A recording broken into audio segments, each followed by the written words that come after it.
will be leading the BNP into the next national election. প্রবাসীদের দাবি দাওয়া নিয়ে তো প্রধান উপদেষ্টা মাননীয় প্রধান উপদেষ্টা ইউএন জেনারেল অ্যাসেম্বলিতেও তো বলেছেন, ওনার স্পিচের মধ্যে প্রাধান্য পাইছে। আমাদের দিক থেকেও বাংলাদেশ জাতীয় দল, বাংলাদেশ ন্যাশনালিস্ট পার্টি, বাংলাদেশের প্রধান বিরোধী দল নেশনস অপোজিশন পার্টি হিসাবেও আমরাও তাদের দাবি দাওয়া সমর্থন করছি যাতে এটা কার্যকরী হয়। তো এখানে তো আপনারা জানেন চিফ অ্যাডভাইজার। আসসালামু আলাইকুম বন্ধুরা, আপনারা তখন শুনতেই পারতেছিলেন বিএনপির এই নেতার কথা। তো বন্ধুরা, তিনি বলতেছেন তারেক রহমানের ব্যাপারে তিনি কিছু কথা বলতেছেন। এছাড়া দেশের মধ্যে যে সামনে নির্বাচনটা হইব, তো সেই নির্বাচনের ডেট নিয়ে তিনি কিছু কথা বলতেছেন। এছাড়া তারেক রহমান কবে দেশে আসবে এবং তার নিশ্চিতেই কি বিএনপি নির্বাচন অংশগ্রহণ করবে কি না, এটা নিয়ে তিনি কথা বলতেছেন। বন্ধুরা, ভিডিওটা শেষ পর্যন্ত দেখতে থাকুন, তাহলে জানতে পারবেন এই বিএনপির নেতা কি কথা বলে এবং তারেক রহমান কবে দেশে ফিরবে তা নিয়েও তিনি কথা বলছেন। তো বন্ধুরা, ভিডিওটা শেষ পর্যন্ত দেখতে থাকুন, তাহলে এগুলো সব জানতে পারবেন। ইন্টারিম সরকার যথেষ্ট আন্তরিক আছে, মানে এটা টাইমেই হওয়ার জন্য। এখানে বিরোধী দল হিসেবে আমাদেরও সমর্থন আছে। তো ইনশাআল্লাহ টাইমেই হবে, ফেব্রুয়ারিতেই হবে নির্বাচন, ফেব্রুয়ারিতেই ন্যাশনাল নির্বাচন হবে। দিনক্ষণ তো উনি যখন আসবেন উনি জানাবেন, তখন দলও জানাবে আপনাদেরকে। ডেট যখন ফিক্স হবে তখন আপনারা জানতে পারবেন। অবশ্যই ওনার নেতৃত্বেই বাংলাদেশ জাতীয়তাবাদী দল নির্বাচনে পার্টিসিপেট করবে। He will be leading the BNP into the next national elections, general elections. So উনার আশা তো স্বাভাবিক, উনি আসবে।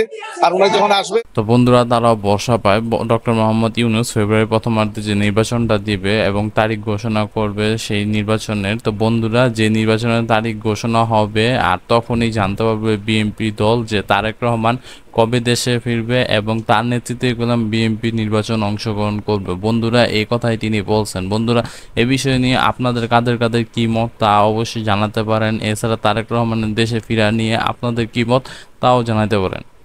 তখন দল থেকে জানানো হবে দিনটা। তখন ইট ওয়াজ এ সাকসেসফুল প্লেন। আর ইরমান আমার এইটা যে বললেন, ওইটা দেশের প্রতি নষ্ট করে না, ওইটা টেররিস্ট, আওয়ামী টেররিস্টদেরকে আবার স্পষ্টভাবে তুলে ধরে যে এদেরকে কিসের জন্য সাময়িক মানে এদের মানে কার্যক্রম বাংলাদেশে সাসপেন্ড করা হয়েছে, নিষিদ্ধ করা হয়েছে। এই এভিডেন্স গুলো আমার এই সিদ্ধান্তকে আমি প্রমাণ করে যে এই সিদ্ধান্ত সঠিক সিদ্ধান্ত। এইটা ত্রুটিমূলক।